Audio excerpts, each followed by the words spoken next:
আজকে আমরা শিখব বায়ু দূষণ কি এবং বন ধ্বংস করলে কি বায়ু দূষিত হয় ব্যাখ্যা করো। আচ্ছা, তাহলে বায়ু দূষণটা কি? বায়ুতে যদি দূষিত বায়ু কিভাবে হয় সেটা আমরা আলোচনা করব। সো বায়ুর স্বাভাবিক গঠন পরিবর্তন ও বায়ুতে ক্ষতিকর এবং বিষাক্ত পদার্থের সংমিশ্রণ ঘটলে তাকে বায়ু দূষণ বলে। তাহলে বায়ুতে যদি কি হয়, এখন দূষণ বলতে আমরা কি বলি, যেটা ন্যাচারাল গঠন সেটার মধ্যে যখন ক্ষতিকর কিছু ঢুকে যায় সেটাই হলো দূষণ।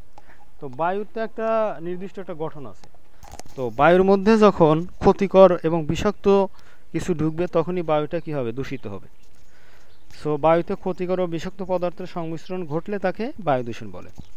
এখন বন ধ্বংস করলে কি হয়, বায়ু দূষিত হয়, সেটার ব্যাখ্যা কি? গাছপালা আমরা কি জানি যে গাছপালা গাছ অক্সিজেন ত্যাগ করে কার্বন ডাইঅক্সাইড গ্রহণ করে।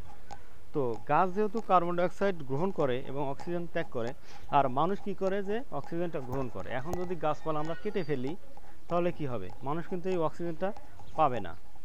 আর আমরা যে কার্বন ডাইঅক্সাইডের ত্যাগ করছি সেটা কিন্তু গাছ গ্রহণ করে। তো আমরা যদি গাছপালা কেটে ফেলি তখন কিন্তু এই কার্বন ডাইঅক্সাইড গাছও নাই, কার্বন ডাইঅক্সাইডও গাছ গ্রহণ করবে না, তখন পরিবেশে কি হবে, কার্বন ডাইঅক্সাইডটা অনেক বেড়ে যাবে।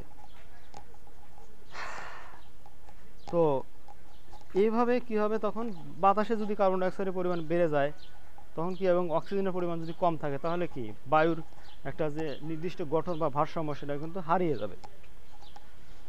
তো গাছপালা আমরা যদি বর্ণনাতে যাই, গাছপালা কার্বন ডাইঅক্সাইড গ্রহণ করে এবং অক্সিজেন ত্যাগ করে, এতে বায়ুতে অক্সিজেন ও কার্বন ডাইঅক্সাইডের ভারসাম্য ঠিক থাকে। কিন্তু বন ধ্বংস করলে কার্বন ডাইঅক্সাইড গ্রহণের হার কমে যায়, ফলে বায়ুতে কার্বন ডাইঅক্সাইডের পরিমাণ বেড়ে যায়, এতে কার্বন ডাইঅক্সাইড ও অক্সিজেনের ভারসাম্য বিনষ্ট হয়, এতে বায়ু দূষিত হয়।